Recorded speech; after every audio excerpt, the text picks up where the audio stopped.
Silakan Pak Alex. Ya, apa yang terjadi 5 tahun terakhir ini kan begitu pertanyaan Mas Mario itu kan. Saya merasa ya karena saya mengalami kan, saya melihat itu kan. Bermula kan dari salah satu pimpinan yang ditolak secara bergelombang kan begitu kan. Nah itu berlanjut terus sampai dengan ya mungkin sampai dengan yang bersangkutan kemudian mengundurkan diri kan begitu kan. Ya. Tidak lihat lagi karena dari awal sudah tidak suka, tidak senang apapun yang dilakukan tidak ada yang benar kan begitu gambaran selama 4 tahun di KPK periode ini kan begitu kan. Nah ini yang terjadi, jadi dukungan publik nggak ada ya, kemudian kinerja KPK juga tidak dinilai, tidak dihargai, padahal selalu saya sampaikan dari sisi kinerja itu kawan-kawan ini staf-staf pegawai KPK target kinerja itu selalu tercapai. Saya kan bisa membandingkan ketika jilid pertama saya dengan jilid kedua kan begitu. Kalau dari kinerja lo ya gitu kan. Nah kemudian itu yang terjadi Mas Mario ya. Makanya dalam kesempatan ini saya berharap betul ya kepada pegawai KPK dan juga kepada masyarakat kalau memungkinkan dan kalau bisa ya mari kita dukung bersama-sama. Sudah bukan saatnya lagi mempertanyakan ya pimpinan KPK atau anggota Dewas KPK yang terpilih. Bukan saatnya lagi mempertanyakan mereka ya. Kita tidak punya, sekali lagi kita tidak punya privilege atau kemewahan untuk menunjuk pimpinan atau anggota Dewas sesuai dengan apa yang kita harapkan. Tidak. Kita sudah memberikan masukan kepada Pansel, kita sudah memberikan masukan kepada Komisi 3. Ya sudah selesai, hanya itu peran dari masyarakat, dari KPK. Masukan sudah kita berikan semuanya. Nah, itu persoalannya Mas Mario. Kenapa kemudian menjadi terpuruk? Yaitu tadi, ya gimana enggak ya. Masyarakat saja sudah enggak melihat, enggak memandang kerja-kerja KPK. Ya, tidak suka dengan salah satu atau salah dua atau mungkin 5 pimpinan yang ada nggak suka. Jadi apapun yang namanya nggak suka itu kan percayalah kalau kita sudah putus cinta dengan pacar kita apapun yang diperbuat antar pacar itu nggak ada yang benar kan gitu kan. Kan seperti itu ya suara-suara di luar seperti itu dan kami berusaha ini menjaga komitmen dari staf pegawai KPK untuk menjaga terus bersemangat. Itulah tugas berat dari pimpinan itu tersita di situ.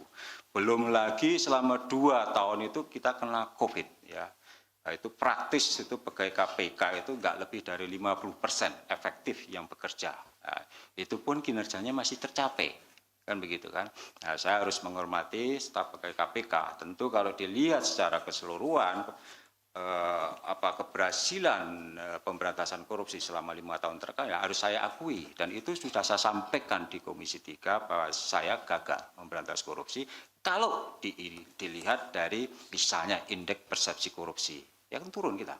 Ya, saya harus akui itu dan saya menjadi bagian ya pimpinan lembaga yang diberi mandat dan tanggung jawab dalam memberantas korupsi dan saya sudah akui dan saya sudah minta maaf gitu kan. Saya gagal dan mudah-mudahan.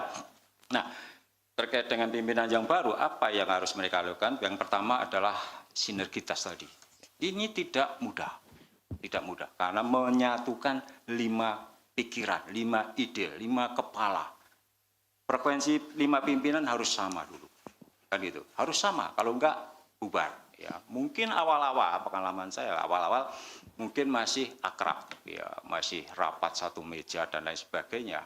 Saya nggak tahu bisa bertahan berapa lama. Ya, ketika kemudian tergoda dengan kepentingan yang sifatnya pribadi, person, ya kemudian pergi tanpa izin, tanpa pamit, pergi kemana pimpinan lain nggak tahu, ya sudah, ya tinggal menunggu waktu bahwa kolegialitas itu akan pecah. Gitu kan. Saya selalu mewanti-wanti itu ya saya berharap pimpinan ke depan itu 5 tahun itu bukan sebentar ya, bukan sebentar.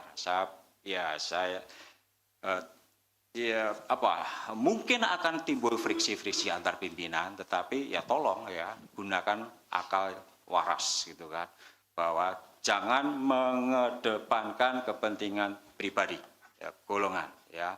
nanti pegawai-pegawai KPK akan turut mengawasi mereka, menjaga pimpinan. Saya sampaikan, jagalah pimpinan kalian, kan gitu kan.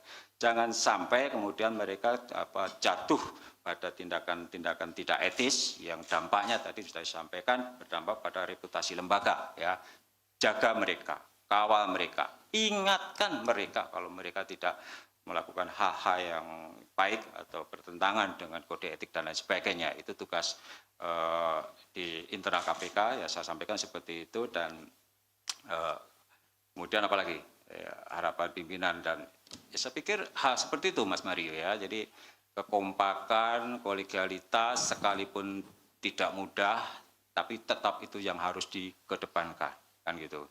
Ketua KPK dia tidak punya hak veto, ya sama suaranya, ya. Jadi dalam pengambilan keputusan bukan berarti 4 pimpinan itu bisa dikalahkan dengan 1 veto ketua. Tidak, suaranya sama. Dia hanya koordinator saja sebagai ketua situ. Ya, tidak ada kelebihan di dalam membuat keputusan. Ya, lebihnya apa? Terkait mungkin undang-undangan seremonial kalau diundang ke istana dan lain sebagainya. Umumnya kalau ketua itu ada, ya, ketua yang hadir. Tetapi pengalaman saya juga tidak harus juga, karena kadang-kadang ketua juga mendelegasikan atau menugaskan atau meminta pimpinan yang lain untuk hadir, ya.